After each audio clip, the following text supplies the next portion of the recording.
Here we go. Cheers, buddy. Shawnee boy, cheers. Happy hump day, gentlemen. Hump to hump. Hump. Hump to hump. I said hump. Hump to hump. I said hump. Hump to hump. We're gonna hump, and go. One, two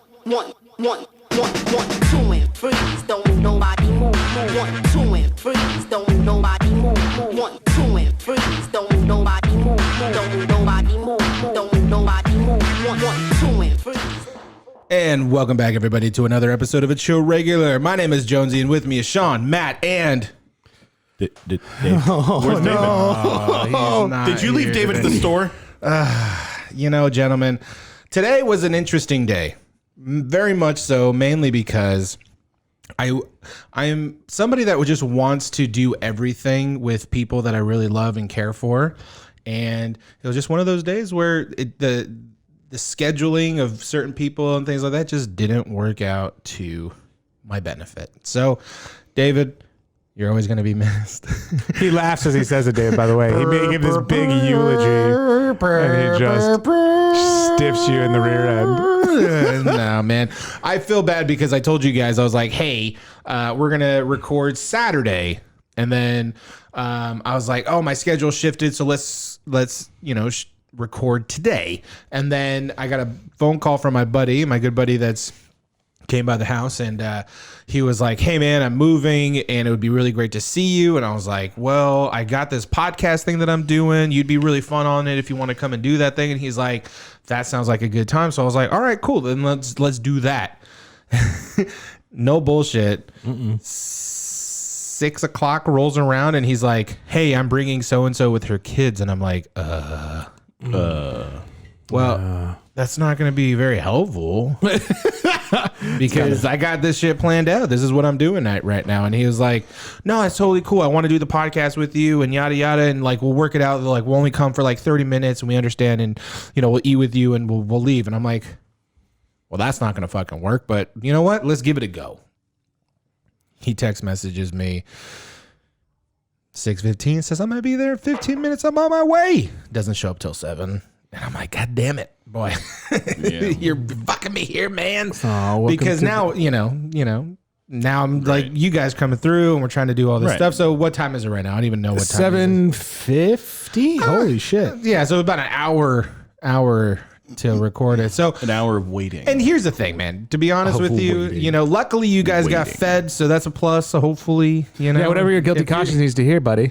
It really did. You can't bribe me with delicious stew. It worked though a little bit. That's what I would be saying. That's what I would be saying if you couldn't bribe me with delicious stew, which you absolutely can. I could be the most irate human being, and then if you give me something quasi tasty, I'd be like, all right, you're good. It's like I'd pout while I ate it a little. You're basically a grizzly bear. And then by the time I'm done, I'll be like, it's cool. It. I don't even remember why I was mad. You guys are just like fucking grizzly bears. What's happening? You're like, I'm angry. Nom, nom, nom. I'm good. Dude, that's how I feel. To be honest with you, 98%, and I say literally 98% of my anger comes from me being famished. And I'm a big dude, so looking at me, quote unquote, famished. You're a big dude? I know. No way.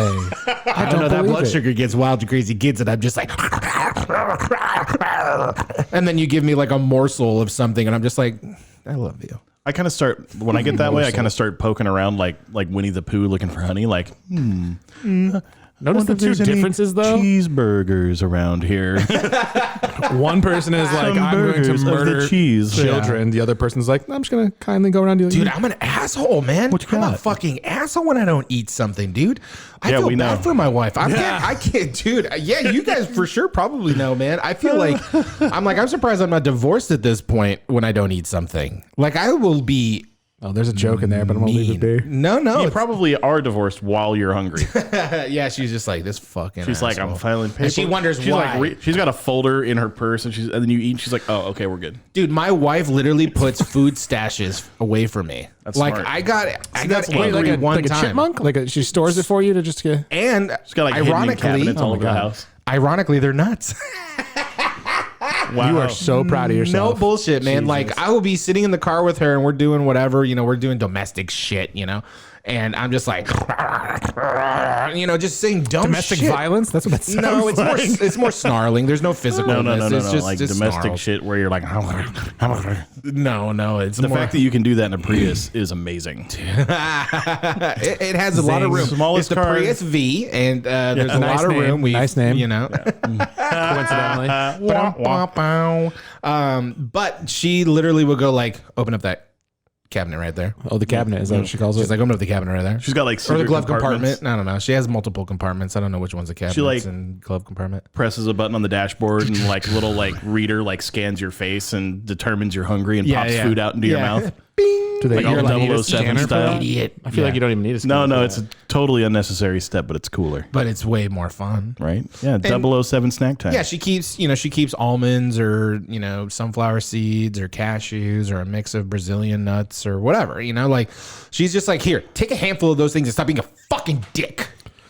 It's aggressive. Don't you fucking get on your high horse over there, Matt, and don't tell me that you don't get ornery when you're hungry. No, because I'm a human being. We actually have it on. That's simply- what makes have- you less human being if you don't get ornery as a human being. Satiate my appetite when I know I'm getting hungry. I don't postpone it. I don't. None of this dilly dally. It's like, oh, I feel the tremors of a nibble coming. Let's go ahead and deal with it. That means to me you're not doing enough work. I didn't disagree with you, did I? I do the most amount of work with the minimal amount of effort. Dude, I'm telling you, man, like I'll go through my day and I'll have breakfast. Like that's the meal that I'll have coffee and I'll have some breakfast, whether it's like oatmeal or some scrambled eggs, something, right? Like, and it's a decent meal. But then halfway through the day, I'm like, fuck, I'm really hungry. But I have like 2 more meetings to go to, and I have this project I got to get to by the end of the day because I got a final meeting. So then like, it just one thing stacks on top of the other. And by the time the end of the day comes, like, fuck, I didn't even eat lunch and I've only had that one meal. And my wife comes home and she's adorable when she comes home, man. She's like, hi, babe. How you doing? Oh, your day was amazing. I love you. And I'm like, God damn it. Fuck you. Don't take that way, honey. I really love you. I love you too. I love you. I'm just really hungry. Don't divorce.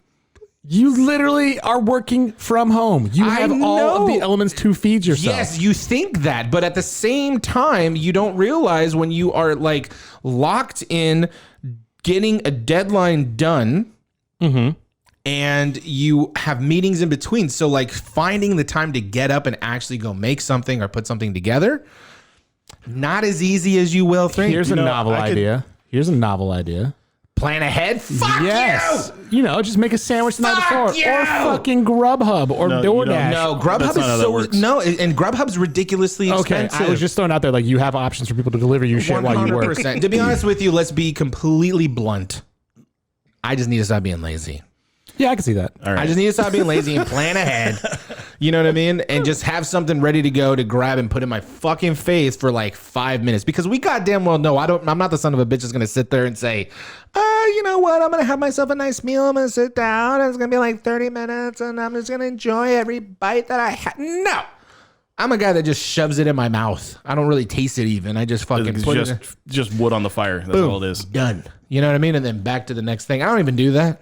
Yeah. I don't even do that. And then I'll get on. You're with like, it. if I could cut out chewing and just cram it into my throat and be done. Yeah. That's what she what you- said. I'd be all right. Yeah, all right. I don't even think I chew very much. If you could do that, there's your OnlyFans. Yeah. Right there. Oh, there it is. Little mukbang. Comment below if you like no more. Little mukbang. How did we get on Comment this below topic? if you'd like to see Gary's OnlyFans. Oh my God. If you guys want to, I will eat whatever you want on OnlyFans. That's a dangerous Well, path. not whatever you want. I mean, like, there's a limit to what I'll eat, but at the same time, I think I'm open. I'm open to all types of things. Yeah, it'll be like, OnlyFans / Feed the Bears. It's called a zoo. Yeah, exactly called a zoo. All the signs say don't feed the bears. Right. But why? But why? Because they'll fucking eat you too. Oh, well, gentlemen, how's your guys' week been so far? Well, I'm wondering how we got on that tangent because you're talking about your friend and then it was just like, boop, fly, birdie, we're gone. You know what? It's gone. Okay. It's gone. We're and moving on. You know what? We're moving It came, on to it all went. of this and moved on. I guess Guess we're not moving on. to close it out, we need to be complete with it, I suppose. I think nothing. That's what I think. Wow. I'm out. I think the That wasn't lazy at all. I think that segment could be best closed by Matt. What do you do in this time of human malware to keep yourself fueled through the day? What kind of routine do you take on that keeps you from becoming a hangry Gary? Oh, dude. I usually just eat and then I'll like exercise. You just stop when you need to stop and do what you need to do. No, I'll be there and then I'll just do a DoorDash so that time's out so that when it's like exactly the time for my lunch, I'm just Fuck like, you. there it is. DoorDash is ridiculously expensive. Okay, so follow-up question. What's it like being a normal functioning human being? Not bad. It's got some ups and downs, you know. I don't nothing too believe it. crazy. Is there a I don't class you believe had it. to This take is a for that? facade. There's a facade. This is a facade. I don't believe Spell it. I don't. Fucking spell it.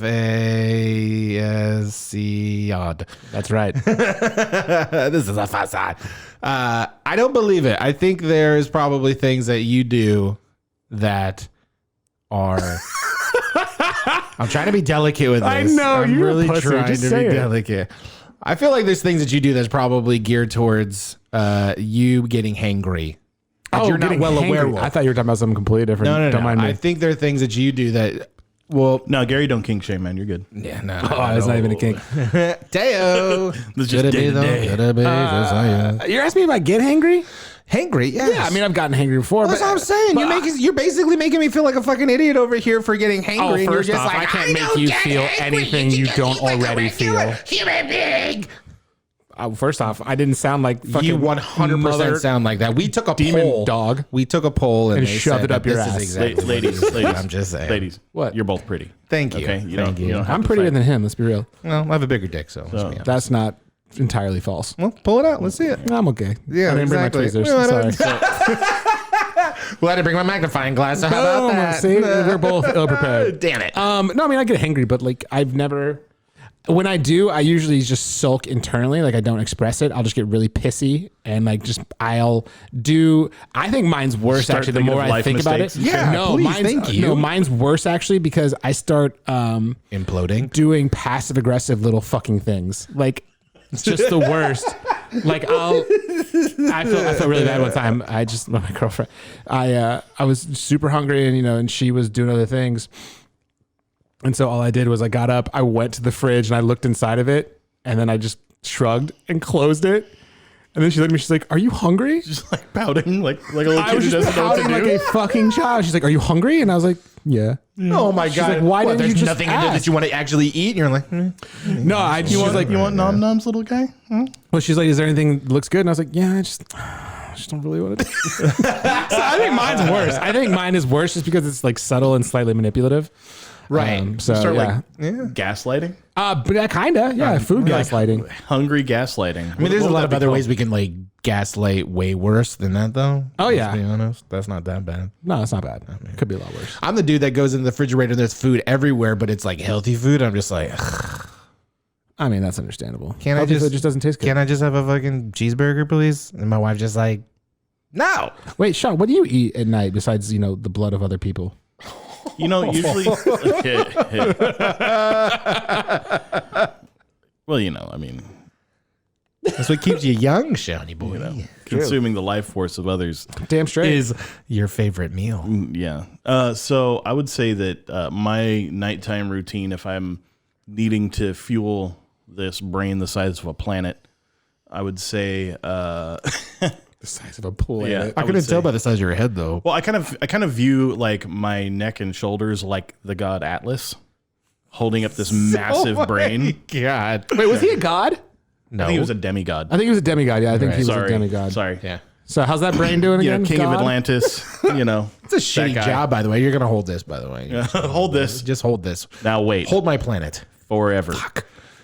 So I generally keep it simple. I try to keep it to just drinking water and like I'll have like a English muffin with some peanut butter on it because I find it to be What the fuck? it sates my hunger and then I don't have to eat a big meal. I feel like there's British people listening to this whole thing and being like, WTF, mate. You've never Because- put peanut butter on an English muffin? Never. It's always just been a shit ton of butter. Oh. Not peanut butter. Well, I mean, like just any kind of peanut butter based snack tends to be very filling. So toast or something like that always works out for me. When do you eat, though? What are your, like, do you have a... I'm on a pretty set schedule. Are you? Yeah, I eat about 3 to 5 times a day, depending on the quality of my diet. Yeah.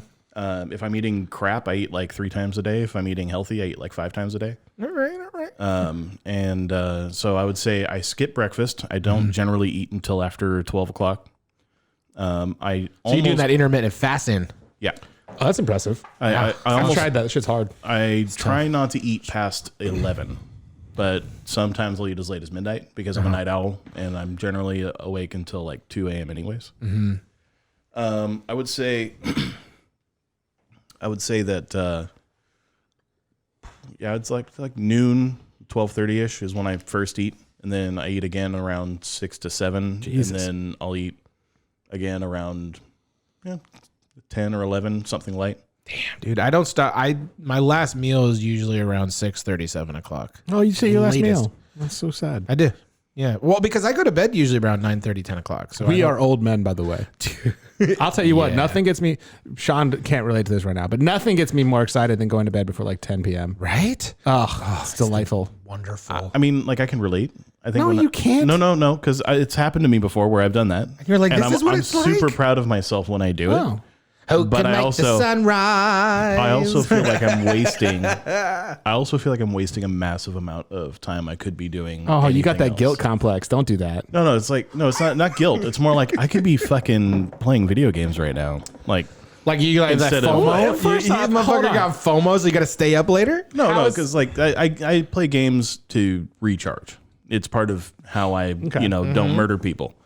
I'm right there with you. I Which, by the completely way, is why I'm an advocate that video games don't generate violence. They save people from agree. They violence. save people from violence. Agreed. Because I know I would be a much more angry person if I couldn't just have that break. Yeah. That'd be interesting to That see. catharsis is very important. All right. I have this is going to be a completely different topic shift, by the way. You two will know more about this than I would. Yeah. Since you guys probably. talked about it a little bit. But apparently, I didn't realize it fucking tanked so hard. But apparently, Cyberpunk 2077 was a massive disaster, and they're getting sued now by getting some of pulled the from stores, workers. too. No, it got pulled from. Now there's a lawsuit from the people who worked on it. What the fuck happened? This was like in development for what?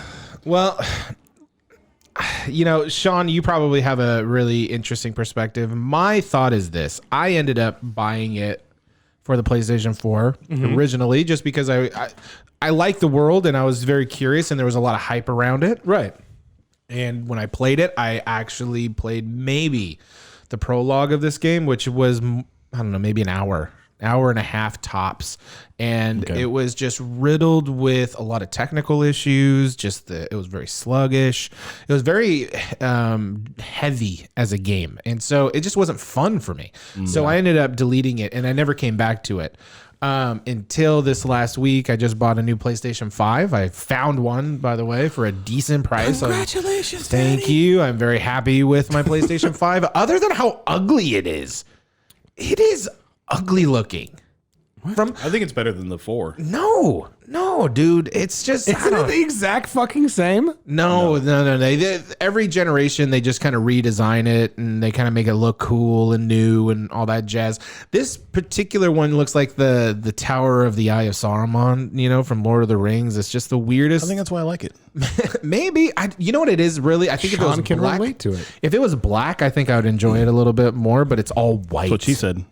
Oh my god! And there it is.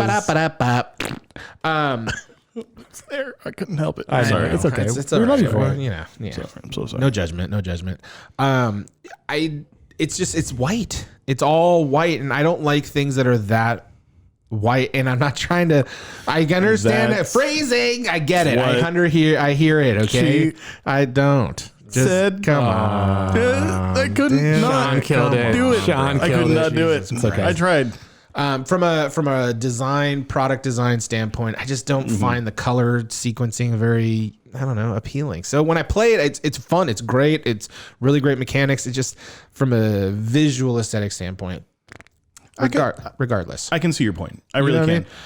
Yeah. Regardless of the visual aesthetic of the thing, the game runs beautifully. It looks beautiful. So I haven't run into any major issues that I feel like what you may be hinting at. Mm-hmm. But I do know that they rushed a shit ton of this production. And Sean, you could probably talk more to this, but this was one of those games that like, it was not ready to be released. They were under the pressure of releasing it early because of the hype. Mm-hmm. And I think it kind of fucked them in the beyond, in the long run of all. Fucked them in the beyond. Yep. Fucked them in the beyond of the game. You know? That's what it seems like to me. Okay.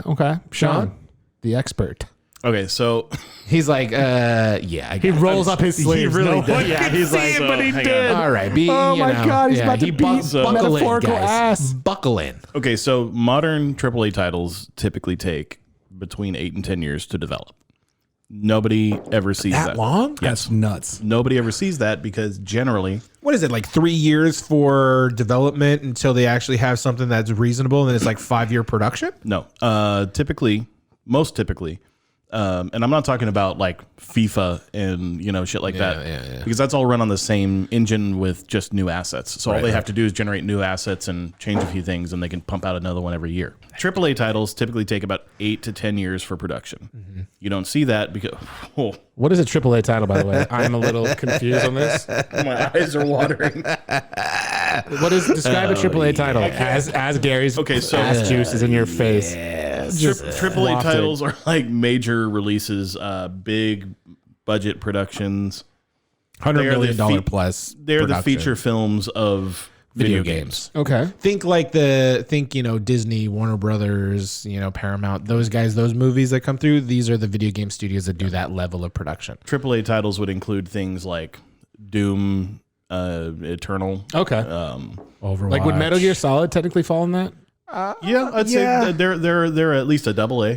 Yeah, Okay. they're No, like probably they're triple. like the focus features. All the premiere, Emphasis. they're the cream of the crop. The big budget, big production. Yeah. High end, cutting edge technology, cutting edge engines. yeah. I understand. Thank you. And so those typically aren't even announced that they exist until about 2 years before they're ready. Really? So then they can start generating a hype engine around all their marketing. Mm-hmm. And then people start getting, they start seeing all the big chunks of progress and not all the minutia. Mm-hmm. So from there, you get companies like, indie companies that have started announcing things right away is like, here's what we want to make. And then they go from there, but then they get judged a lot for, taking too long to release. right. And the best example of this is CIG, Cloud Imperium Games with Star Citizen. Mm-hmm. They, I was gonna say, what Star Citizen did that for years already. yeah, so they're 8 years in production. Yeah. They announced their Indiegogo or GoFundMe or whatever, their crowdsourcing campaign, like 2011-ish. And they've been in production effectively, quote unquote production, for about 8 years. And so people are getting pissed. They're saying it's taking too long, all these, rumors and this and that. Cyberpunk 2077 was announced the same year. Oh. And people forgot that. And so Cyberpunk 2077 has been being produced right along next to Star Citizen. And when people are like, where the fuck is Star Citizen? People are paying thousands of dollars for all these like virtual ships or whatever, which by the way is not the largest purchase people make of virtual property. And, their creator, Chris Roberts, goes, it's going to be done when it's done. Nice. And in fact, he came out recently with another one. He says, in case you forgot, and I'm paraphrasing, obviously, in case you forgot, it'll be done when it's fucking done. Yeah. I'm not going to release it early. I don't care when you want it. Yeah, I respect that. But my question becomes like, when you have that long of a production cycle, how do they keep cash flow?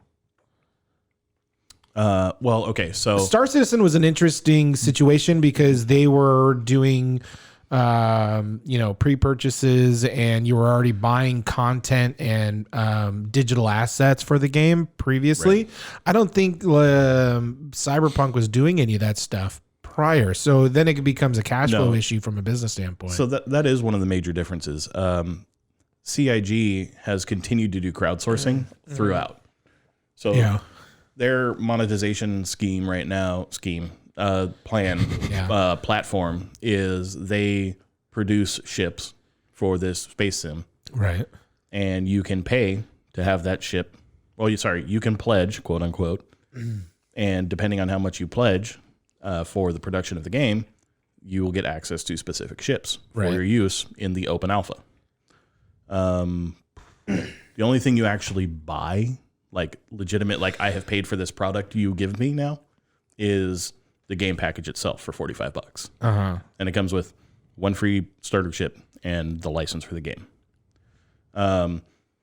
Another fun fact is that CIG actually split the IP into 2 video game titles. And they actually have 3 currently, upcoming 4 total video game modes between the 2 titles. So they're technically, in the strictest terms, only producing 2, but technically producing 4 simultaneous games over the last 8 years, whereas CD Projekt Red's only producing the 1. Right. Now, what CD Projekt Red was doing is they had a publishing house, or were a publishing house, or I don't know exactly who funded it, but the funding, they said, here's your budget, make this game. Yeah, figure it out. Yeah. And they had I think their budget was something like 200 or 300 million or something like that. Jesus fucking Christ. Don't quote me on that. I could be wildly inaccurate, but I know it was It's a lot of fucking money regardless. I think it was multiple Even if it's hundreds of $100 million. millions. You know, what was the last Avengers? 200 Budget? million? Yeah, 280 I think it was million. like 250. Yeah, something like Yeah, that. and After I with think- PNA though? I don't think that included it, no. Yeah. So I it's think crazy stuff. Cyberpunk was about the same budget.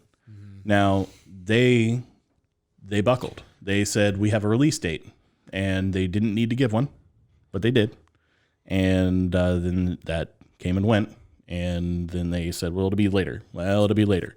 And now they said, well, we're definitely releasing by the 10th of December because they wanted to get in on that holiday rush, right? Yeah. And that was a mistake because the game just wasn't ready. They were trying to, they overpromised, they underdelivered, But you know what though? and they rushed it. I don't know, man. I think bear in mind, I haven't gotten deeper into the game.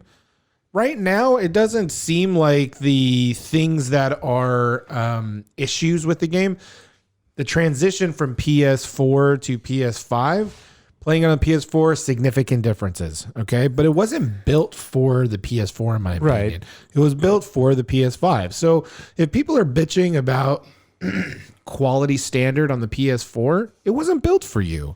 You know, and I understood that, outright. However, I haven't gotten deep enough into the game to see any of the potential other issues that I've heard was coming up. Right. Because I got a buddy of mine that played it all the way through, and he didn't have any qualms. So I don't know. I don't know. Well, okay. So one thing is, you're right, 100%. Yeah. But CD Projekt Red didn't do that. They promised it for PS4, and they never should have. They never, ever, ever, ever should have released it for previous gen consoles. Well, you're a PC guy. I'm a PlayStation guy, and I never ever got the vibe that this game was meant for the PlayStation 4. Ever. No, they flat out said it would be released on PlayStation 4. Yeah, but And- I knew through the understanding that it wasn't built for PlayStation 4. Yeah, but okay. You get what I'm There's- saying, There's though? a tangent here, and I think I know what Sean's getting at. You are different from a lot of other people in terms of like you have that knowledge, these kinds of things.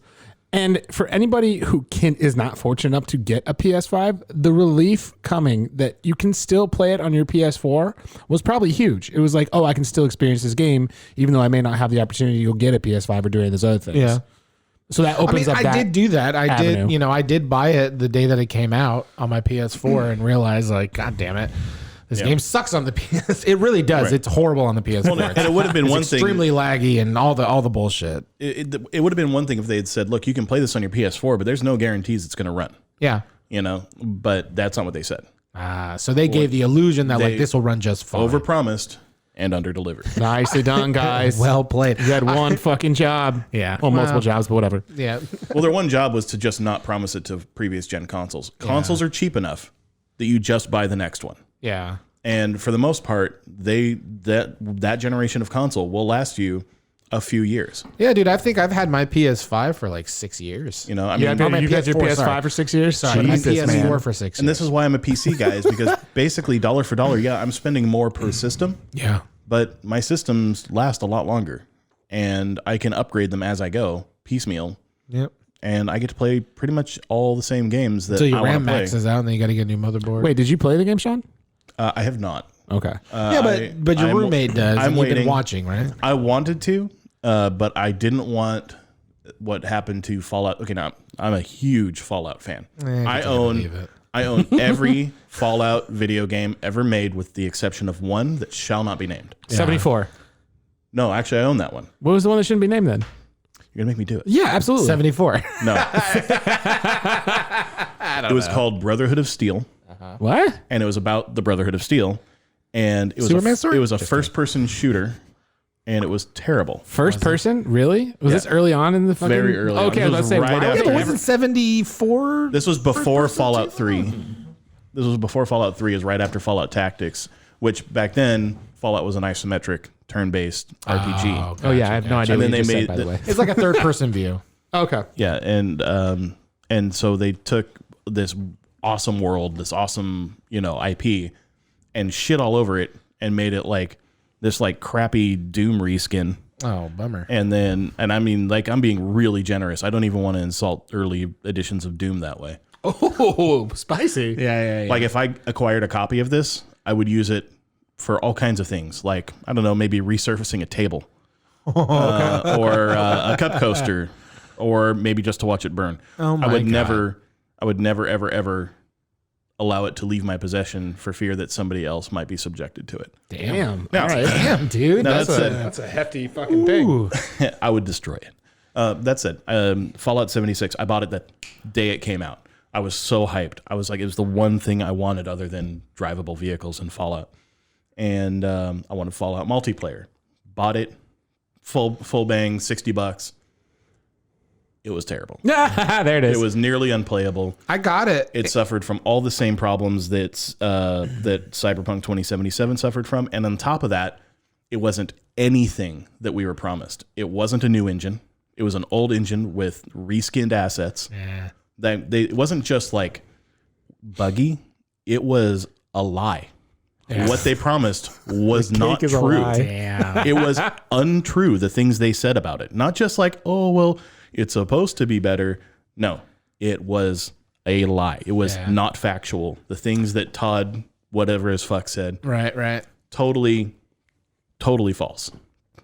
So I didn't want that to be the case with Cyberpunk. I figured, okay, so now one more point on the Fallout 76 thing is that now, months and months later, they've actually made a decent game out of it. Yeah, I mean, they got Well, they had tons of updates and fixes all and that additions, stuff. right? Tons of fixes, tons more content. It wasn't rushed out to meet a deadline like it was before.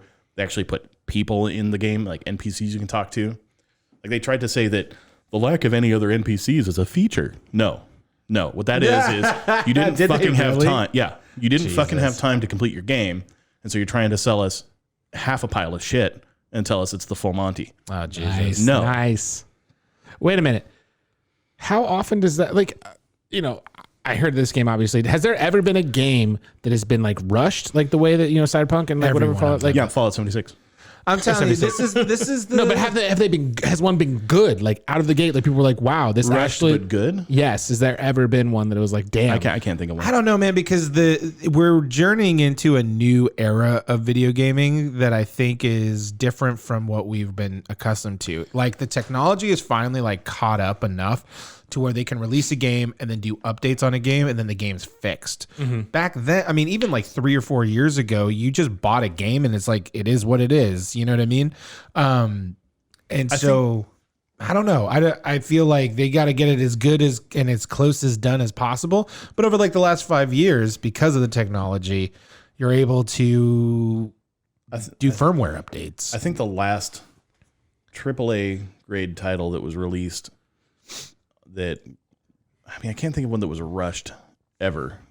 Not like the that- ones that not like I mean, Fallout and I mean, and, the thing is usually Cyberpunk. earlier, like it hasn't been since like PlayStation 2 that a game came out that was like not delayed or released, at least reasonably on time or early. I mean, they almost always release it on time. They never put one out early. Yeah. But usually if they delay it, they then finish it and then release it, and it's almost always dead on. Yeah, but they also have But to make presses since, like- at that point though back then. Right.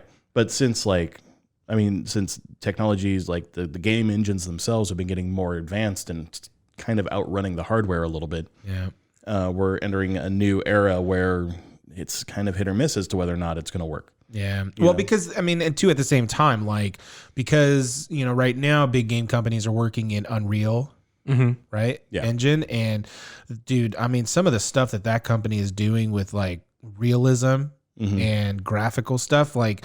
It's an amazing Our engine. computers, I mean, I got a beefy fucking computer, and those things are still chugging with the higher end level of graphics that thing can push out. Wait a minute. So is the Unreal Engine? This is just me. I obviously don't know shit about it, but I remember playing Unreal Tournament way back in the day. It's the same Is it company. the same company? So they built this engine. It's the fourth it's a iteration of their engine. of their engine system. Yeah. Nice. That game was kind Well, of fun. you know what's it's I blew super the fun. fuck up out of people. It's super fun. Right? With a lot Cool. of, like what Yeah, was that it? was- that Capture was- the flag. It was like Unreal Tournament 3, and you just Yeah. blow the fuck up out of everybody and grab the flag. And Loved it. So Yeah, that 100%. game was released on the Unreal Engine. Okay. One. Now, it wasn't called One. It was just the It was Unreal, Unreal Engine. Engine. Yeah. And it was, it was a groundbreaking engine Okay. in its time, which is why the game was so popular. Right. And why subsequent games, because they really know what they're doing, why subsequent games on that engine have almost always been pretty great. so they own that then? I mean, like sure, so when a there's- game comes and there's tries to always use their bad ones. engine, they have to pay royalties. So and this do all is what's other interesting. things? Like this is the thing that I found out about game companies, game studios. Like you get big game studios, you're not necessarily like they're creating good content, right, for you to experience, but a lot of where their business is associated is in technology, right? So what happened with like Unreal is they created a game that was basically capture the flag with a couple of It's a catch flag being Doom. basically, Yeah. right.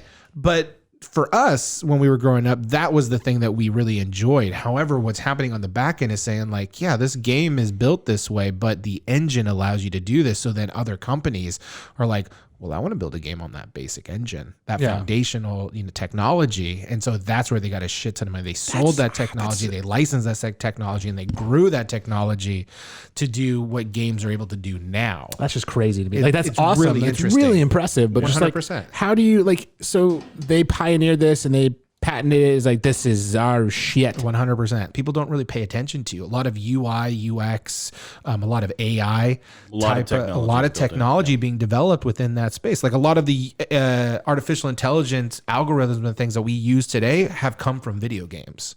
Is this what it's like when I'm talking about films to you guys? No, For me, I understand both ends. Yeah, we also get that. So God damn it. So to all these points, this is why I'm such a big CIG fan. Yeah. Because they're not okay. So they're based on the Crytek engine, right? The Crysis, right? And they went in under the Crytek engine at first. Then they modified the crap out of it, and realized that as it stood, it wasn't going to support their game. So they went over to the Lumberyard engine, which is based on Crytek. Crytek threw a big tantrum, tried to sue them, didn't work out. CIG ended up buying a full license from them to use it into infinity, probably just charitably or just to make sure that all their bases were covered so they never could sue them again. But the thing I like about CIG is they're not going to sacrifice quality for any reason. They're not going to sell to big tech companies like Microsoft. They are independent for a reason. Yeah. They built that entire company because Chris Roberts went to these big publishers that he used to work for, and they all wanted a bunch of deadlines and a bunch of crap that causes these early pushed releases before a game's really ready, and he just wasn't willing to compromise. So he said, fuck it, I'm going to do it on my own, and I'm going to ask for the people who are interested in this kind of thing to help. And so that's why the people who are really in, because they all want to see this happen. Yeah. It's not just about the game that they're producing. It's about the idea of how they're making it.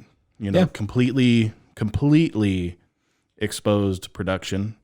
They give you what their teams are working on. They give you their financial reports, everything. Yeah. It's a completely visible company. Yeah. And then they're building this company solely around these IPs for now and the way they want to do business, which is nothing like any other publisher's done. Yeah, that's a really interesting because most publishers want to keep everything in house and not share. Yeah, no, I mean, you could literally look at almost all the nuts and bolts of all of it. That's crazy because that's the stuff It's they like use sharing the secret recipe, basically. Yeah, 100%. That's crazy, man. Well, I mean, And some balls, by the way, too. It's like, look, we put all the energy in. If you guys, It's like wanna you use got. it, There's no great, way but you can not. replicate this. It's like we know what we're doing. Right? Yeah. Well, and I think ultimately they had planned on releasing a bunch of stuff so that people who wanted to mod the game and use it like on private servers could do that. Yep. Right. So, that's kind of been in the works for a while. I don't know if it's really still on the shelf, but who knows? Who knows? But that's why the people who are fanatics about this game are so into it because it's funny so too different. because it's like I don't know if you catch this a lot, Matt, but people always say be careful with your idea. Don't say your idea, man. Don't tell your idea. Hollywood could be listening. Oh my God! Don't you? I mean, you've heard that, right? Oh, yeah. Yeah, you've heard that many, many times. My thought is this: when it comes to let's say film ideas, right? My thought is, how difficult it is to actually sit down and write a fucking movie? No, it's the fucking worst. By all means, if that person took that idea and actually stole it from me, good on him because he just did a shit ton of work to sell that thing. I'm not somebody that's going to be like, that was my idea. And that's all I thought about over a cup of coffee. And I'm going to go get that guy because that was my idea first. Well, and then there's the other aspect of it is that, every person will tell a story uniquely. Like my idea, I'll say it out loud because I don't care because I know how I'm going to tell it. And it would be wildly different from like what you would say or what Sean would do. Like sensibility is huge, right? Sure. It may be. Yeah, absolutely. And like, yes, they may have the same idea. It does not mean the execution is going to be the same. Right. Like so I have no problem. Someone's like, oh, what's your idea? And I'll just say it. It's like, I don't fucking care. Like, you're not going to do what I do because you suck, but I'm better. Like, whatever. Not saying you, by the way. I'm not putting. I'm just saying you looked directly into my eyes when you said that. I did because I like to okay. make eye contact with you because I love you. Oh. But yeah, like anybody who asks me, I'll tell them. It doesn't bother me. But yes, there are horror stories of that. And the thing is, it happened a few times, and I mean, it's happened since. But when people get caught, like the damages, like there's been several lawsuits, not several, but a few that were huge, and studios were like, "We are not fucking doing that again." That's why there's but so I mean, that's many- just blatant stealing scripts that have Right. been written and done, though. Not necessarily concepts and ideas for things. Well, that's why the people need now. They have those, you have to sign a waiver or an NDA, whatever you want to call it, a release form. Because fucking hate those things, by the way. well, that's because people like. There's an example like somebody pitched their idea to like their lawyer or their trainer or whatever, but then the trainer knew somebody and pitched that idea. So the person sued them because they're like, that was my idea. You took it. So that's why they have these in place because there's like these, I mean, people will get pissy and they'll do whatever they want to if they feel like they've been wronged. yeah. Imaginary or not. So, I mean, they'll go to fucking any lengths just to get that done. Like I imagine, and that's kind of, look, it sounds, first off, it's called Crytek. Is that the name of the company? Yes, I believe so. I mean, it sounds like a villain company. They were using the Cry engine. Which made me laugh internally because you're like, yeah, they came in, they got up to Crytek, and Crytek like threw up their arms, they're mad about it. Their web was like, yeah, it sounds like a bunch of fucking crybabies. Nailed it. So I thought that was funny. Got him. That was my actual thought. I lost whatever was fucking following it because I was that's so all right. happy with us celebrating that little moment. good. Yeah, I mean, it's interesting because I hear a lot of people in our line of work talking about like, be careful, don't, be careful on who you say things to. Make sure you cover your own ass. Make sure you blah blah blah. And I'm very flippant. I'm flippant with sharing ideas at the end of the day because I think if you're at all worth your salt in this business, ideas are a dime a dozen. And absolutely. you're just like, you're just coming up with stuff on the regular. And if anybody was to actually take an idea that I threw out there and actually went through the work to produce and develop and do all those types of things, I'd be like, you know what, man? Good for you. Well, then, and like, Man, I don't agree. I mean, you should. let's hear what Shawnee Boy has to say. I'm sorry. Litigating is really expensive. Right? That I agree with. No, I just think that, I think it depends. Like you said, like if it's an idea, I mean, really, Like, what's a German of an idea? like what? right? How many steps above the hero's journey is it really? But Very none. I think that's really where it comes down to. But if it's depending on like how much of it is of your idea is stolen is a big deal. I think like Well, and there's levels. if right? somebody There's took the levels to it stories all. I'm trying to tell in my tabletop games and like turned around and produced them, like I'd be upset. Like I put a lot of effort into these stories, even though it's almost exactly the hero's journey, but I'm telling it for, the people at the table. Wait, are you saying like, yeah, if these people you told, if they took your stories and then did it One of their them own way? told somebody, what I did in my game, and then all of a sudden somebody took like my world that I've built, my characters, my backstories, my villains, and put it into a movie. I'd be like, that fucking shit is mine. Yeah. Then again, that's why we record everything. So I have evidence. Yeah, there's always evidence. And I mean, I see where you're coming from, but like another thing I also feel like too is that if someone doesn't share their idea, number one, I don't think they're confident in their idea. It means that they do not want to say it out loud because they are scared they're going to find a flaw in it. So I think that's a big one, and I think that's a huge misstep, especially for anybody who's beginning to write. Red flag. Like, just pitch your idea. Like, if you can say it, someone get feedback. Get feedback from people. Do not keep that in because you may. There was a great Blake Snyder, his book, Save the Cat. He talks about he had an idea that he was really proud of, but he just wouldn't tell anybody. Like, he wouldn't tell anybody. And he was on like some radio show, I guess, and he told the guy, and it had something. I vaguely remember it had something to do with like Santa Claus, but his wife dies and he has to do something. And as soon as he said it out loud, the guy in the room was like, "Wait a minute, did you just kill Mrs. Claus in the opening of your movie?" And Blake was like, "Shit, yeah." Yeah. And it was because he didn't tell anybody. He didn't recognize, like, that's a huge flaw. Like, don't do that. Like, Why not? It turns into a psycho Christmas story. Yeah, how many of those have ever worked? I mean, Mel Gibson just released one where he's like supposed to play some kind of real Santa. Yet. Yeah, but Question. Like, Question to you on the Blake Snyder Save the Cat Jesus. stuff. Do you feel that Blake Snyder Save the Cat kind of structure is good for Hollywood, or is it too formulaic? And you feel, what's your stance on all this? Because I've heard a lot of different things on both ends. I mean, at the end of the day, even Sean just said it. Like, most things will come down to a hero's journey. That's formulaic. That is still tried and true today. Like, they're done. I mean, Mandalorian does it. It's a Western in space. They've gone different routes, but it's still the same thing. I think Blake's book is good for beginners. I think to understand if they don't have a good knowledge of story in terms of screenwriting, things like that. I think it's perfectly fine to know it and understand it. I think problems come in when someone is rigid and refuses to like see anything else.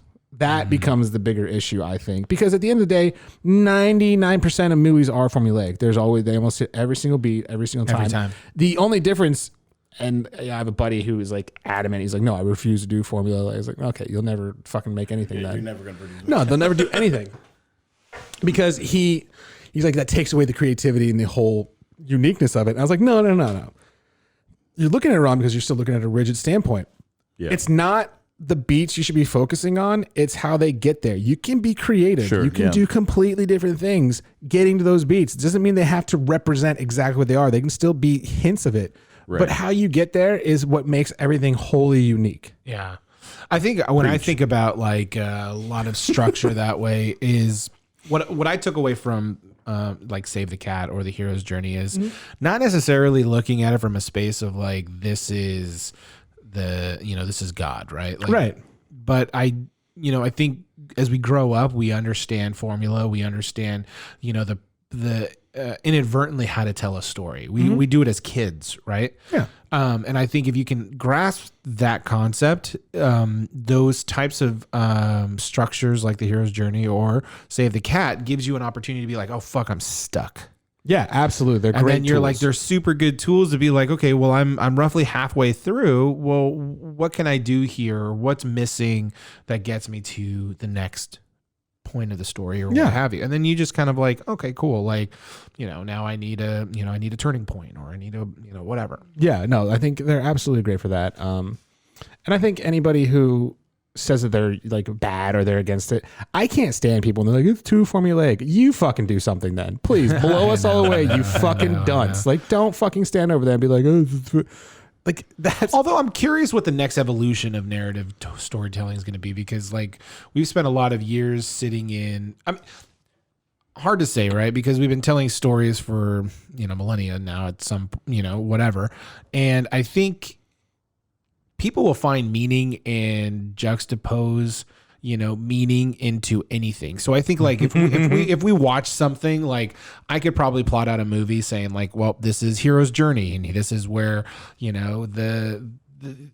the threshold, crossing the threshold is, and Yeah, this is going the to the mentor, cave this is and going to doing the, all yeah, this stuff. like all the stuff that comes with that. Yeah. And then I can also look at the same fucking movie and say, okay, well, this is the inciting incident, and this is the jump into 2, and this is the midpoint, and this is the innermost cave, and like all those types of things, right? Yeah.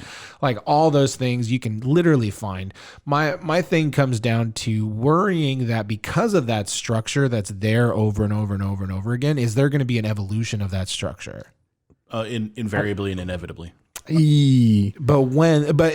this is the interesting thing, because we've been telling stories for just so long now, and the actual structure of storytelling has not changed. Just because we've been telling the same stories for 10,000 years doesn't mean the 10,001 will be different. Or won't be different. I think that it's possible at any point that we're going to change the way stories. I mean, my theory is I this. absolutely disagree with you. I think my theory, 100%. yeah, my theory is this. Yeah. I think my theory comes down to that the structure of story, those types of things will pretty much stay very similar. The output in which those stories are told are going to be shifted. I think that's Absolutely. a possibility. No, that's already happening.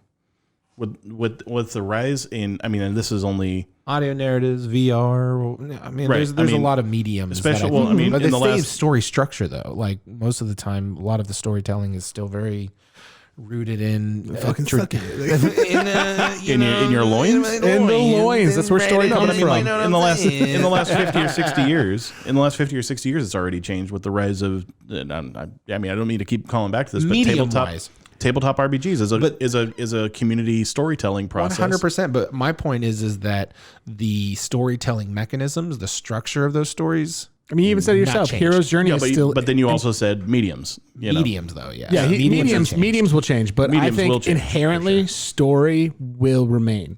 I think the basic understanding, hero's journey, first act, second act, third act, that has been kind of ingrained into human beings over how many years? Like that's like you said, when a kid, not really young kids, because really young kids can't tell a fucking story to save their lives, because they'll run and they'll be like, "Did you see Danny?" And I had a pail, and then he's there ice cream. And Here's you're like, the thing, fuck though. did you What just tell you're me? hearing right now with that kid is just plot points. Right, They're it's- missing the in between. He's formulating it. I'm like, they fell, and then ice cream. I'm like, good plot points. How'd you get there? Nice. And then eventually they get to a point and they are able to tell a story. But we all will tell a story where we'll start with something. It'll usually escalate, and then something big may or may not happen. But it usually ends. There is that beginning, middle, end. That will always be a story structure forever. Yeah. What's interesting enough to me is always geared Oh, toward. Shawnee boy. Yeah. You're getting Sean. salty over there, buddy. What's happening? I still He's think, really grunting. No, I just think that it's still possible that it will change. And you guys are arguing that it's impossible. Well, nothing's impossible. That's Let's my be point. honest. Like, That's it's not- absolutely impossible. impossible. It's absolutely possible that it could change. If there is a change, it will be incremental. It'll be very, very small. I think it'll change we with would have the to interests evolve, of humanity. I think What does that even mean? 100%, right? I think that's the same point I was Yeah. about to make, because I think we have to evolve as a species in order for Good story luck. to We just had a evolve. man in a bison suit go into our state capital. Like, what? We're not evolving. I don't think that man belongs to our species. That's Here's on a completely different note. I was so sad to hear. Well, number one, I was that was a elated. bison? I thought it was a yak. Oh, I think it may have been a yak. I don't know. I don't know. I just I said feel like it bison. was a bison, though. But I always called him like, Yak Man this whole time. That would have made sense. I don't know. Yaks had that big of horns. Oh yeah, they're pretty beastie boys. No, they might have bigger horns. But anyway, when he got arrested, he was in his cell and he was not eating because he only eats organic food. Yeah, like his mom messaged and The it mom literally took said, it to the law, Yeah. and was like, "My son is son starving hasn't because been you're not eating feeding since- him organic food." My son won't eat. He hasn't eaten And since they- Friday because they won't feed him organic. And they fucking caved. They gave this piece of shit some organic. They gave him organic food? See, the thing They about gave human it to him. rights is that they have to be human. Right. And I still don't think that man belongs to our species. No, he absolutely doesn't. He's more of like a fucking Comment useless- below if I you don't think know. I'm wrong. Nailed it with that one.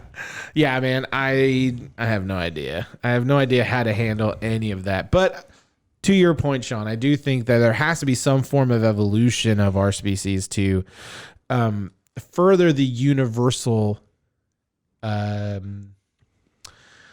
relatedness of people. Because what makes great story is that there's universal truths, Yes, right? absolutely. Universal truths that connect all of us together, right? Whether it's love or fear or, and any myriad of things, but it's a very human thing for us to tell stories from that place. Right. Yeah. Until we kind of evolve further. And maybe it's a bit of both of you guys, right? I think, Matt, you were saying that it's going to be a slow incremental shift. It's probably going to be absolutely imperceivable. It won't be. Yeah, it won't be tomorrow. As life progresses. I mean, unless something happens that like enlightens us all. Yeah, no, absolutely. It's fucking Aliens come down and we basically just watch movies with our eyes closed now and just like burning in the back of our retinas from that. Until our, But then again, it comes down to medians, but the stories still probably stay the same. You know what I mean? I don't know if the structure is going to be any different. Yeah, well, it's whatever squeezes that serotonin out of our egos and ids is what's going to ultimately drive what storytelling is. Yeah, I can see that. Okay, that's fair. That's fair. right. So when we shift what we're interested in, that's when storytelling will shift. Yaks. Because the one, the one irreplaceable truth about all storytelling, all good storytelling is this the character's most interesting period in their life? And if not, why aren't we talking about that? Yeah. So it's whatever interests us. I haven't is heard what that saying. storytelling I haven't will heard be. that in a long time. That's really good to hear. It's actually. a really good sentiment. Look at you. Because the question arises, right? I mean, we read a lot of stuff, so it's like, why? Why this? Why now? Why now? Why now? That's Right. always the question I ask. Why now? right this moment? What is the person? Why do we need to watch this moment in this person's life, and what's going to shift after the end credits for this potential person? Yeah. And if it's not that Good way of looking at it. if that's not going to be engaging, then we're not going to be on for the other thing that a lot Does of people it in don't some way realize. support the story what you're telling? Well, and even moreover, a lot of ways, a lot of people don't realize that like all storytelling, first and foremost, needs to be entertaining. Yes. That's it. It's an entertainment medium. You know what I mean? And this is something that I struggle with because I try to like create things that feel closer to life. But guess what? Sometimes life ain't that fucking entertaining. That's why when people are like, my true life story is great, it's like, I fucking doubt it. I doubt it because, unless it's like, your grandparents were in Auschwitz. I don't know. Like, unless you like dove into the ocean and bare-fisted a fucking shark, then like, I doubt it. I don't know. Even that story is not even that Like great. unless That's you just a dove in to moment. like save your loved one and you fought a shark fucking hand to hand, and then maybe that moment in your life, is great, but your whole life. Right, they're like, I got my leg chopped out by, Still the eaten by hero's a journey. shark. Still, I mean, yes, our lives guess could so. be a hero's journey. Every day, dude. I got out of bed. I made it all the way to work without dying. That's just. Hero's journey. Where's the crossing of the threshold, though? I mean, he crossed the I threshold went when he into got out of work. bed. But yeah, covers. I went into Covers. work. Covers. Went into work. No, It's just a boring day, though. it It is. sounds like. It's a super boring day. That's the sad part. No, But the craft of storytelling is finding and taking a simple moment, like an interaction with your boss for that day. Sure, Right? yeah. Finding an interaction with your boss for that day and dramatizing that to the Turn it extent. into Fight Club. Beat the shit out of yourself and then blame it on your boss. That was a magnificent bit of storytelling. Oh, that whole movie is great. I would say that is the closest I've seen to somebody really bending the way a story is told. Not at all. Really? No. Ooh. No, they've done that stuff for. I mean, I can't think off of I the was top just of my about to head. say, dude, name one other movie like I can't Fight think Club. of off the top of my head right now, but there is movies that delve into that same type of. I've watched conversation, 15 for sure. Groundhog Days. I've watched one Fight Club. No, I mean, I see what you're saying in terms of. Trust me, but they are exist. Like, I would say to an extent, Shutter Island is similar to Fight Club in that, Yeah, it's okay. all psychological. You Yeah. know, what is real, what is Is it? not. Yeah, exactly. And that's In Fight Club, we get the closure. We You don't get the closure. in- But the in irony about oh Shutter my Island God. and Fight Club is give they're you- right around the same time though as releases. What's that? Shutter Island and Fight Club, they're around the same time. No, weren't they're they? not. No, Fight No. Shutter Island came out way after. Did 'Cause it? Fight Club was like 97.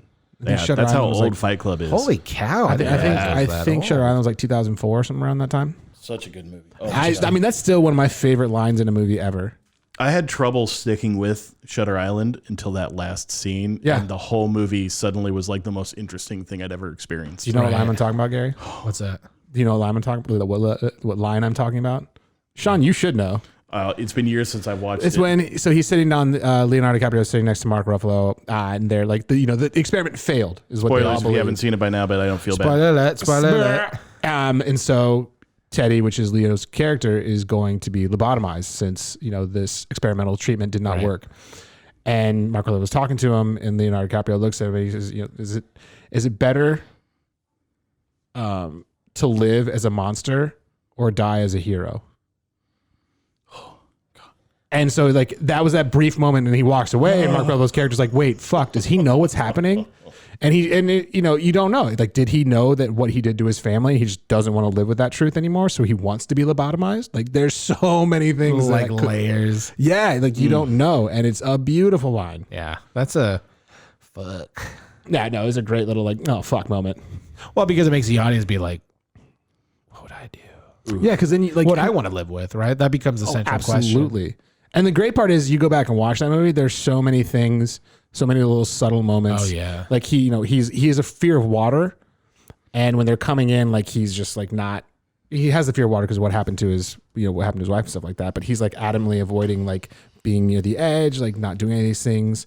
When he pulls out his gun, when Mark Ruffalo like pulls his gun out, or his badge, I think actually, he like fumbles with it, like showing like he's not this person. Like he doesn't know how to pull his badge out. Yeah, Like, he's playing a like little little part. things like that. They're littered throughout. They're fantastic. Yeah, Scorsese does a beautiful job with subtle details, like the nuances of what's happening in the scene so well.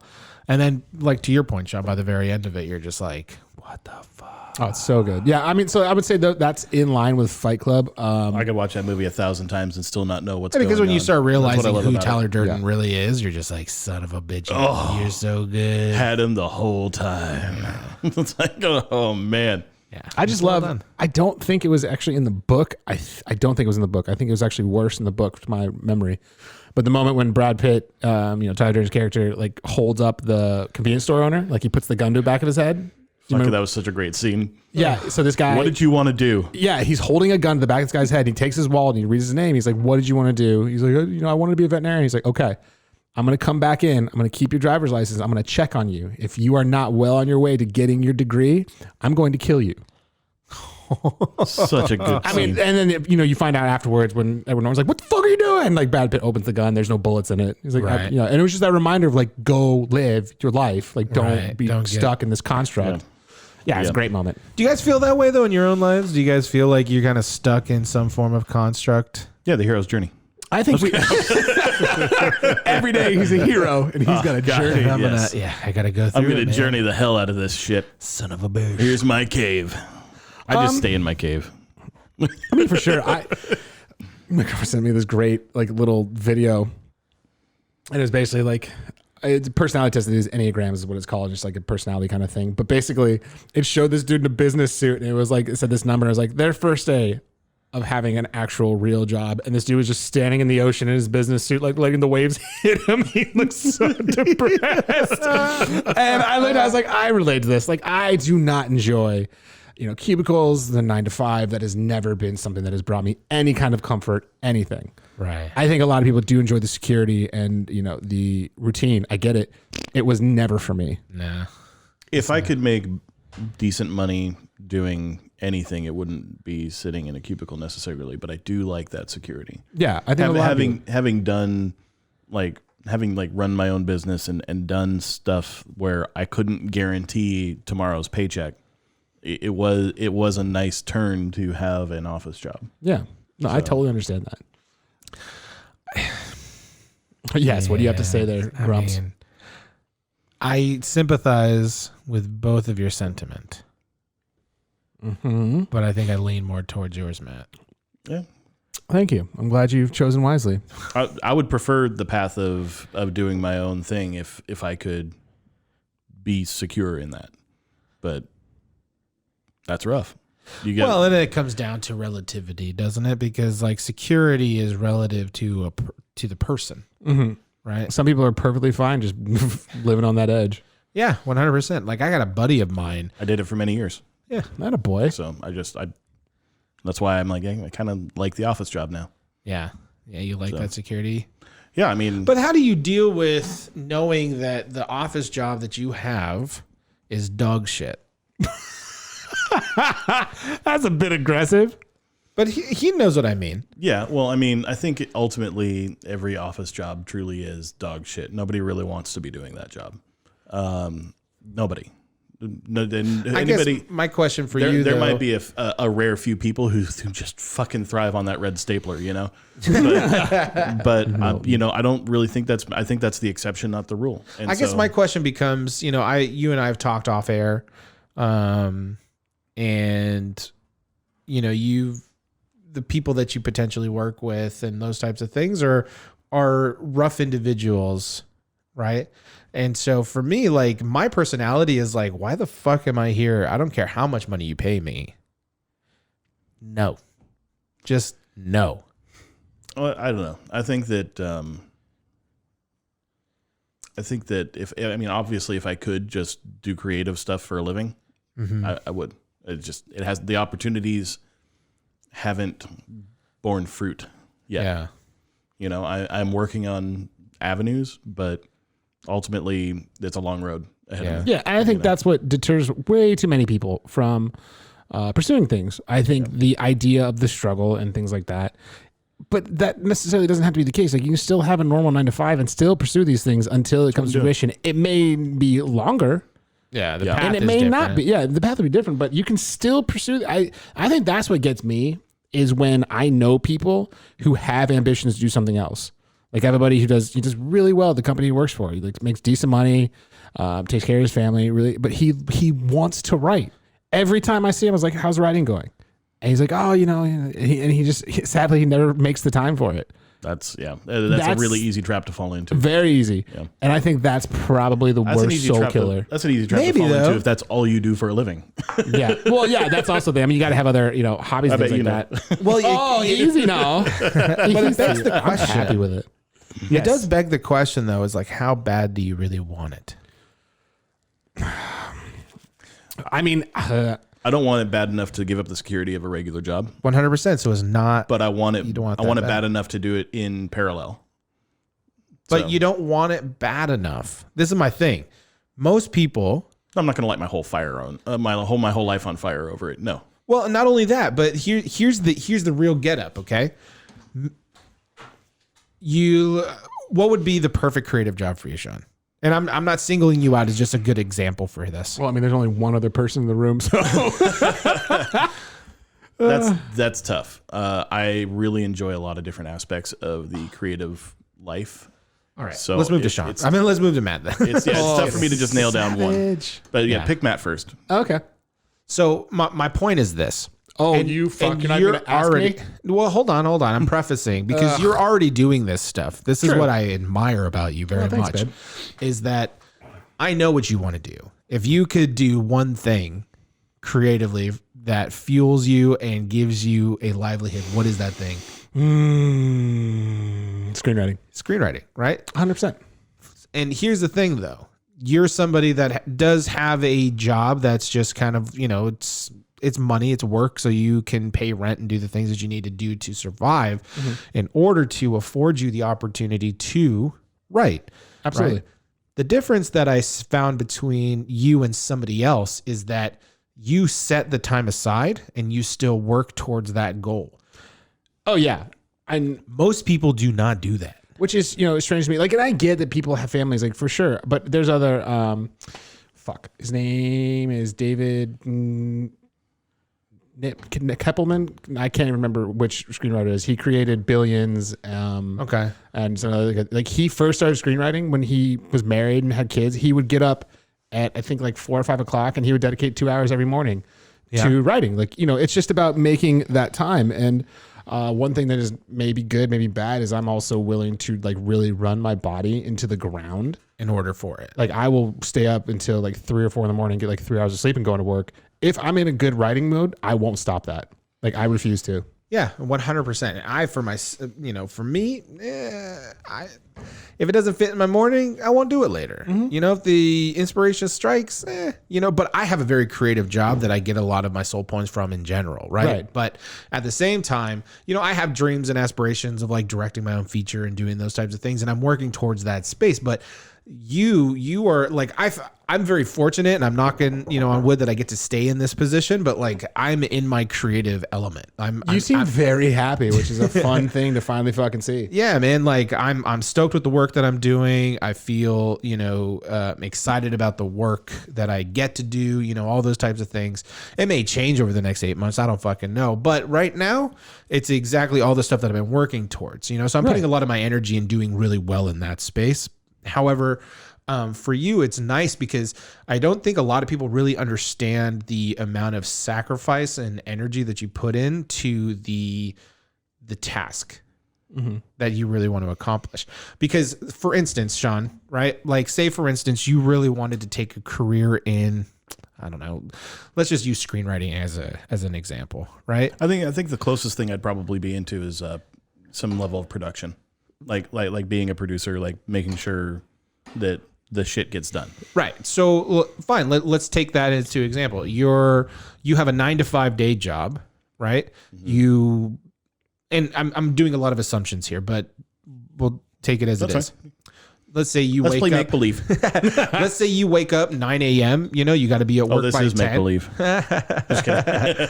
Right? I'm still not awake today. You need to be at work by 10 a.m. You work a solid, 10 to 6, right? You have an hour lunch in between, but then you come home. But this is your dream and your aspiration is to produce content, to produce something. Mm-hmm. But yet you come home, you have dinner, you play video games for the rest of the night. To me, that aspiration was not as strong as you want it to be. So it's not that important. Maybe it's in the back of your mind. So I think that, Okay, so what's your point of this? My point is most people to make a dig at me. No. My point is most people talk. Just exactly. They have this aspiration to do something, but they don't do the extra work to actually make it come to fruition. There's a lot of excuses centered around it. Well, I work 9 to 6 or whatever, I have this type of stuff. I got a lot of stuff I'm doing. I got a lot of other things that I'm doing. Right. But this is the thing that I really want to do. And there's a lot of things that get in the way of actually accomplishing the thing that they want to be doing. Right. This is the thing that I haven't heard from you, Matt. Like, there is not one that, like, you will ditch me in order to go right. Oh yeah, and that is the difference, right? And I don't, it doesn't bug me one bit. Yeah, because you understand, know what I mean? Because I get it, right? So for me, I think that I kind of am pursuing a little bit more of my creative life than I think is even I generally give credit to myself for, because I worked construction most of my life. Yeah. I did. Since I could walk, my dad's been teaching me how to build houses. Right. And so, I tell people I'm 38. I've got 30 years of experience building houses. I can build a house from the ground up. I have all of that knowledge. Nice. Cheap labor. And hell yeah. And child labor laws were not the same in the 80s. Even if they were, they weren't. The fact of the matter is, I dropped that. I dropped basically a steady income that was mine, that I got to choose. Yeah. In a job that I ran for myself with employees that I hired, and I literally just gave it away because I got a job working somewhat like industry adjacent. I don't want to say industry adjacent because we work with production companies all the time. Right. I'm in the industry, and now I'm doing work that is creative work for that company because I'm doing graphic design, I'm doing social media marketing, things like that. And in a way, I get to tell the story of our company and create imagery that is the face of the company. So I'm doing art. Yeah. And so that kind of fuels some of that creative need in my 9 to 5. Sure. Which I, chose over doing the construction and breaking my body all the time, which was my crutch. Yeah. And now when I am done with that and I get home, I'm also world building. I'm also telling stories. I've got 3 or 4 different avenues for creative storytelling and in writing this is my point. And I hope you don't take just this thought experiment. This is a personal affront to me. That's what I'm realizing. If I were about 150 pounds lighter, I would be leaping over this table at you. No, I'm just kidding. Go ahead. But it all, again, this is not an attack. This was just really a thought experiment to what I normally hear a lot of times. It's super common. Right. So most people say I said those words to you. Yeah. Well, and I've said the same to you. Like, I think at some point we've all done it, although I don't think Matt has, by the way. No, because I'm not a bitch. Oh my God. No, I mean, like, I think when you first met me, I was doing the construction and it was holding me up from pursuing more creative works because I could rely on it. Yeah. Yeah. And I want to say one thing, just to comment on what you said earlier.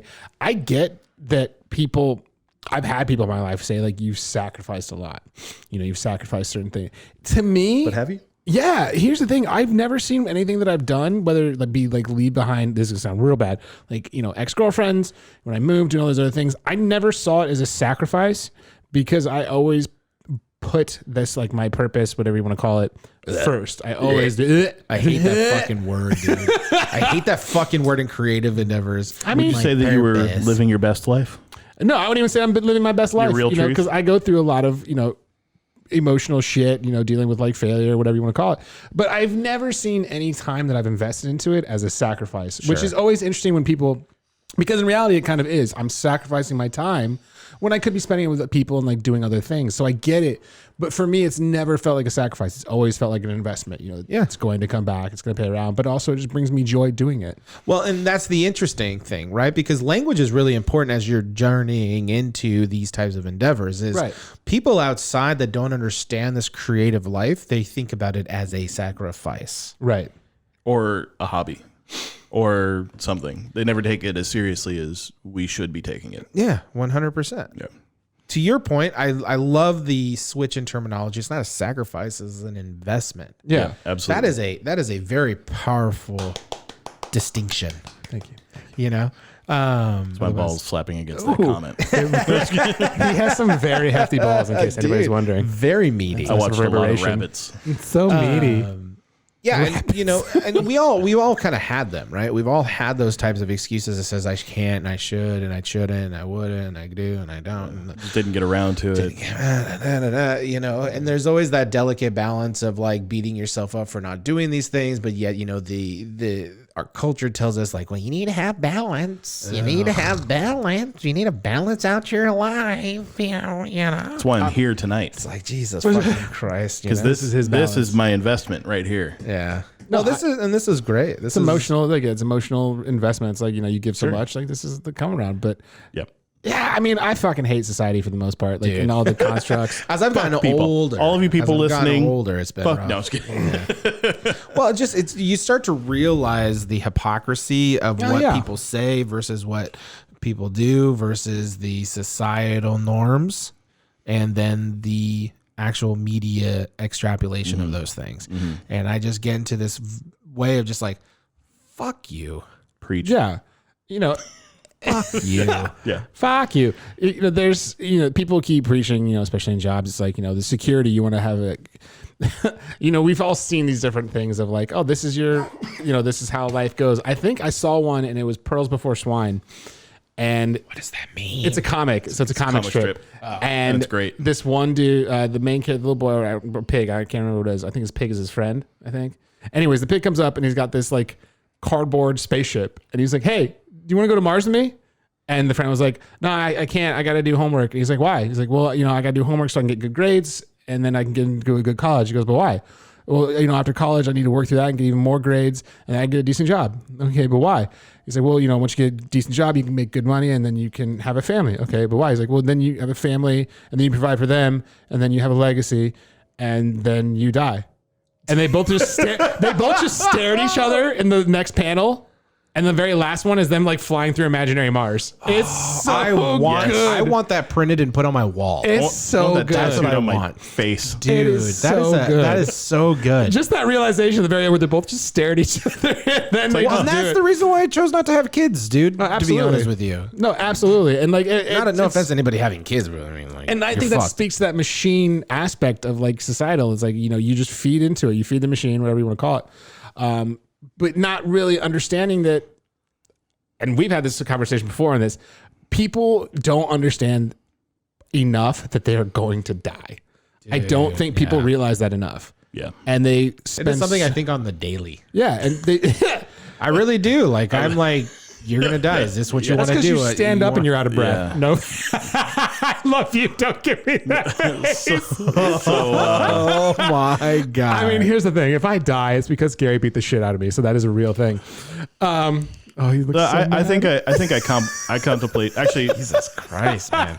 It's because I love you. No, you know what's the saddest part about those types of statements is like there's a lot of truth behind them, realizing that you're like a big enough dude that people are just like, you're probably gonna die of a heart attack. No, I never said that. You didn't have to, but that was subtextual. That was not even subtext. It's a joke. You said it was implied. It was very much implied, which I'm totally okay with. I'm not gonna hate you about it, but probably it does, accurate. 100%. And that's the point that I'm just like, God damn it, I gotta lose some fucking weight. Yeah. I mean, but you're also like, you exercise. I've exercised with you. You're much better. Like, you're much stronger and fitter than I am in that regard. Like, I don't think you're like. It takes a lot of strength to carry around an extra person all day. Oh, I should know because that's what I do. Yeah. I literally am twice as big as I should be. anyways, I think people forget that we're going to die. He's like, and this is uncomfortable for me. No, it's not that it's He's like, uncomfortable. God, It's just God that- The damn only it. skinny guy in the room's getting nervous. I know. He's like, where's David? Of course, I'm starting to look like a fucking David? corn on the cob.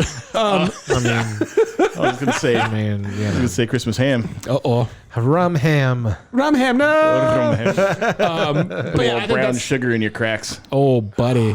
Don't tease me with a good time. I think people really forget that. So they like will get stuck in these situations they don't want to be in because they think they're providing for something that never really comes. Yeah, because tomorrow comes too soon, and then it goes away, and the next day comes and goes, and then it's just Eventually, you don't get that next day. and then eventually you die, I read an interesting article. having never gone to imaginary Mars. Exactly. I read an interesting article a couple months back that was talking about these centurions. If you don't know what a centurion is, basically somebody that's lived life over 100 years old, and they were talking about the things. we're talking about they Romans. I did too. They were talking about the things that they regretted the most, Yeah. and majority of them regretted the things that they didn't try to do. Oh, that shit breaks my heart, by the way. Bro, I Oh, was hearing that I is was just the like reading this worst. damn thing, and I was just like, oh. But it does beg the question, right? Like one of my biggest fears in life is getting to my deathbed and then looking back at the things that I didn't do or didn't try to do, and then it's just too late at that point. There's a he's a motivational speaker. Sorry, I'll let you go to the show. My bad. No, it's okay. But he has a great line where, or there's a couple lines. One of them, said the most intelligent place ever is a graveyard because there are ideas there that will never ever come to fruition because people didn't act on them. And then the other one he was talking about is like, do you want to be on your deathbed surrounded by the ghosts of your ideas all pointing at you saying you were supposed to bring us to life? Why didn't you do it? Oh God, I want to cry. Right? I actually started getting a little emotional saying it. I'm starting to get a little watery here, man. Yeah, I mean, but it's a good reminder of like you're the only person. Go back to storytelling in general. Like you're the only person who can tell this story from your perspective. Don't worry about people taking your ideas. Like go tell your story, whatever it may be. Just do it. Yes. Yeah. I'm right there with you, man. Yeah, my girlfriend called me the other day, and I had just gotten out of the shower, and she's like, "Oh yeah, how was it?" And I was like, "Oh, well, it was 45 minutes of contemplating my own mortality." Oh, and, the shower is the best place. and just kind of spiraling inward into the infinite void that is my mistakes. Oh my god! And it's like, and she's like, "Oh, well, that sounds nice." Glad I called. And she's like, "What do you mean?" Yeah, like you could hear like should I even ask? Do I want to know? Yeah. And I was just like, well, I was just sitting there thinking about, how eventually I'm going to be dead. And will it have been enough? Oh, buddy. Will I have done enough? Will my life have been enough? Question though, Oh, because I have the same vibes. Where the answer comes from, right? Who's answering that, Me. right? I don't give a shit what anybody else thinks. What's enough? What's enough to me? And that was actually part of the quandary was, Like will if you my- died right now, would you be stoked? No, could you imagine asking somebody that and they'd be like, "Yeah, fuck yeah." I think. no. I mean, look, Yeah. I've got a wonderful woman in my life. I've got family who loves me. I've got great friends. Yeah. I have a pretty decent life. I've done a lot of things that I'm very proud of, but I haven't done enough. Yeah.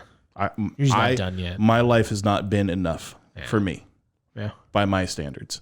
I have so much more that I want to achieve because, again, just like you say, I don't want to be surrounded by the ghosts of my ideas that I didn't bring to life. Yeah. I'm right there That's with such you. a fucking perfect way of putting it. Well, not me. I give credit to the dude. No, yeah, but thank you for bringing that to the Yeah, of table, course. because that's exactly what it feels like. Is I have all these things swimming around me in my mind, and I'm like one of those people. I can see the bigger picture, so I see like I can practically see the ideas swirling around me in 3-dimensional space, and they're almost always just out of reach because I'm too busy doing other shit. Yeah. You know, but I've really tried in the last, I'd say probably year, to focus more on that avenue. Yeah. Good. So, which is why I'm, trying to make this game system. It's why I'm trying to write new stories and world build, because I think that's part of what I want to do. I'm a big picture guy. Yeah. Yeah. Well, go back to your question though, Gary, because I think, Yeah. what you said, Sean, you're like, I know what is enough. Is there enough? Like, is that a reality for either of you? I don't know. That's another very good question. There's what was it? Fucking existentialism. Here we go. Let's get deep, y'all. We're only an hour and a half in. Just kidding. Let's take the drugs. Oh, I'm in. I got acid in the freezer. Holy shit. Let's trip balls. Yeah, dude, I'm in. Never done that. Never done acid? Come Never on. done acid. Mushrooms. No acid. 8 hours. 8 to 12 hours. I mean, For just kidding if my boss is listening. That's a joke. Yeah. We can edit that out in post. Leave it. I like living on the edge now. Nice. So what was your question again, Matt? I mean, do you think there is a point? I think some people have it. I don't personally. I don't know if I do. Is there like something that you're like, that will be enough? Like where you get to a point you're like, that is enough for me? You know what's funny about that is I think in a lot of ways, like I just watched the movie Soul. Great movie. The new Pixar movie that just kind of came out. Jamie Foxx, really entertaining actually. Super good, man. I don't understand how kids will grasp it. There's no fucking way. But I think they will more than you think. And I think every time they watch it, they'll gather That something I could see. different over years, right? As you download the world, right? What I loved about that movie, though, was you have this main character that is going through this existential moment in his life. He's a 40 plus something year old music teacher who has this aspiration of being a jazz musician in the limelight, right? And in the process, spoiler alert, guys, he ends up dying. Yes. Well, I haven't seen this, but hey, great. Well, He dies in like the first 12 minutes. Yeah, it's in the trailer. He technically You've dies. now Like, his ruined body is still 13 minutes of alive. the film for me. No, I was kidding. But anyway, he goes through this giant journey to get back to the gig that he finally was working his ass for. Right. And at the very end of that moment, he plays, and it was the most amazing thing that's he ever done. And he gets outside, and the lady goes, "Okay, I'll see you tomorrow. We'll do it again." And he goes, "Huh." Yeah. Because what's interesting about that moment was that he gave so much of himself to, if I just get here, if I just get to this place, am I just able to be here, do this thing, then I will be complete and whole, and my life would be meaningful. And he gets there, and he just says, "I thought it'd be more." Yeah. It's a heartbreaking moment, actually. And it's a beautiful fucking moment, dude. Yeah, it's beautiful. It is such a beautiful because of the fucking realness moment. in it. Yes, because I think that's what it would be like, though, right? Like Yeah. if we all sat here right now and we got to a place and we started saying, like, you know what, if I made my movie and I got the award and I got these types of things and I sold my feature film and I made this game that fucking thousands of people were fucking stoked on and all that stuff, and you'd get to that moment and you would go, cool. What's next? Yeah, that's the problem. I think It's relative, I think. I don't think anything's ever done. Yeah, I don't think humans. Life is never done. I don't think we are ever actually done. I mean, it's funny. It's probably a very youthful point of view for us to say that, because Maybe. there's a lot of old people out there who are like, I've done it. I'm good. I'm old. I've There's had a lot good of the life. world, man. There's I'm a ready lot to of go. the world. I mean, I was just talking with a buddy of mine, and we were talking about a friend of ours from high school whose dad is in his 70s, has COVID, Yeah. and he's good with it. He's just like, look, if If it takes me, it takes me. if it takes me, what am I going to do? Take the wheel. I mean, his wife passed away a little while ago. Not like recently. I mean, it's been years, but he's like, I'm not going to remarry. I'm not going to start a new career or learn anything else. If I go, I've had a good life. Yeah. Fuck it. and I don't, this may sound callous, but like, I don't know if there's a difference in that kind of horrible situation where you know the inevitability, like there's nothing else you can do. I think there is some people, not everybody, but I think some people would be like, okay, I'm okay with this. There's nothing I can do. This is the reality. If I go because this is out of my control. That's a practice though, dude. Yeah, and That's I mean, a he may huge have gone through the practice. stages of grief, prior to that. He may have already experienced certain things. I think reached that's what we acceptance. do. Yeah, we all go through we all go through the 5 stages. I mean, you don't go through all of them. You sometimes you'll go through a few until you get there. But I mean, you'll ultimately reach acceptance. Yeah. Like that's just a part of it. I wonder if that's like why we die, because we actually accept that we're going to. Well, I mean, there's also cases like, what was it? I mean, there's like couples who like, their partner, elderly couple, their partner passes away and the other one just doesn't want to go on anymore. And their body just slowly shuts down. The 6th stage of my wife grief deals with couples is like that all the death. time. That's a very real thing. Yeah. My wife, as a physical therapist, she works in the geriatrics population. Yeah. And we've had many patients of hers that older and they passed away, and very, very recently, right after, their significant other passes away. Yeah, it's just like that. They don't have that desire anymore. It's like the person, whatever brought me joy, whatever it may be. The person, they just choose. They're like, I'm okay. If I want to go now. I know what I think about this, but I'm going to ask you guys: if in our lifetimes they find a way to truly transfer your consciousness. Ooh. Not like make a copy of your consciousness to live on after you expire and everything's black for you and that thing gets to go on pretending it's you. But I mean... Thank you. That's what I keep telling people. I'm like, you realize that this theory doesn't work. It's not really you. Right. It's just Star Trek transporters, by the way, are the fucking scariest thing ever. But that said, if they found a way to truly transfer your consciousness, the real you, to another thing, that is, say, like a robot or something that you could then live through and continue on living into ad infinitum, would you? No, hard no. You don't want to live forever? No, absolutely not.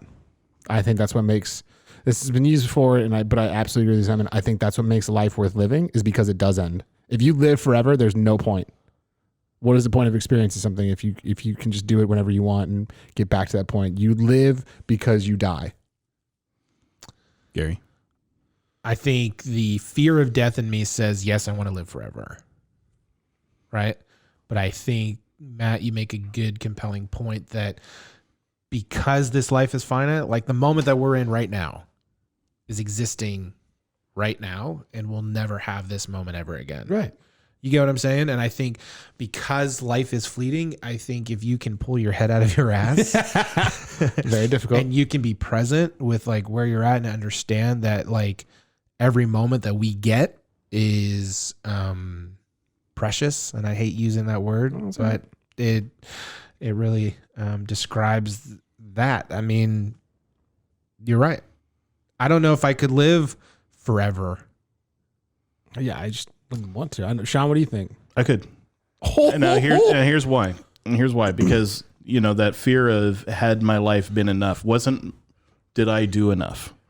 Did I experience everything? But because I have this infinite curiosity of what comes next. Sure.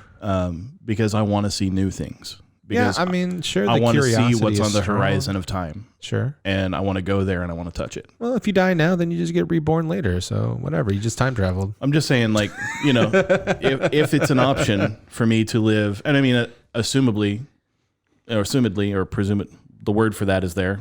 Somebody help me. It exists in that, Presumably. Right. Yeah, presumably. I presume that at some point, if I chose to have, theoretically, my consciousness transferred into a robot body, that I could also then choose when I'm done. Yeah, but then my questions come down to, well, what's the job of your robot that's going to keep you going? Are you just chopping up fucking carrots? Well, I mean, for this is a living hypothetical inside of situation. Hypothetical. My It question. depends on the quality of life, though, whatever that life is, right? Because I think if you're going to live forever, Oh, I mean, yeah.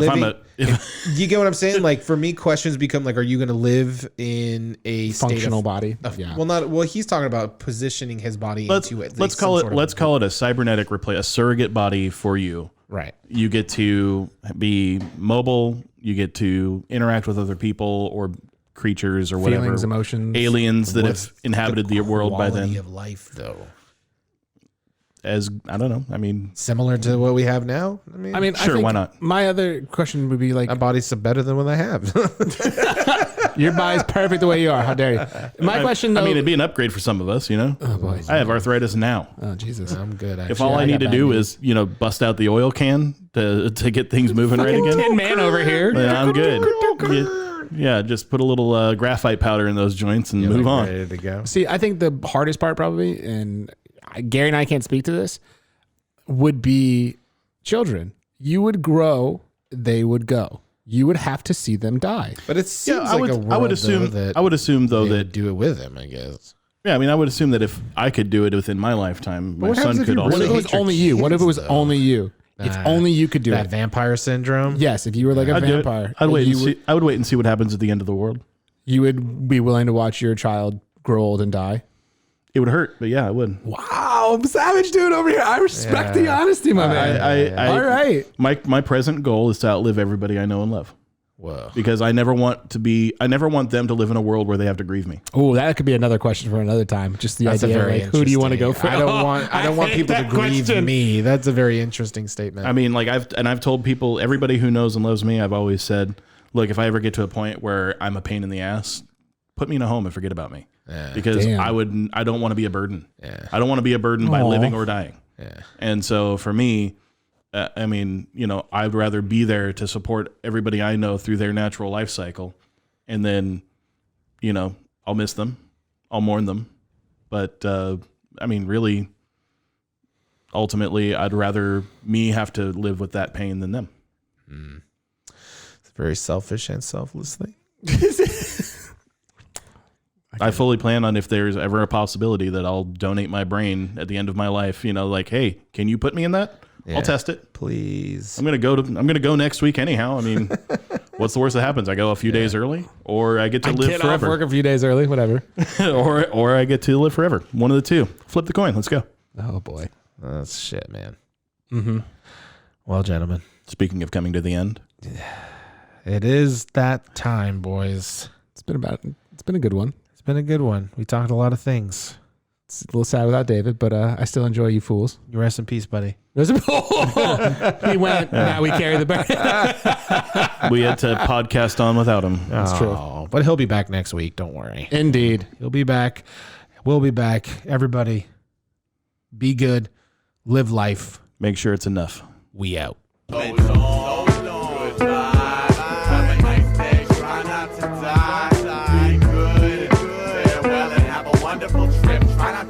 Pretty little heart skip, be strong. Keep your head up high. Try not to fall into an awful style on your first try.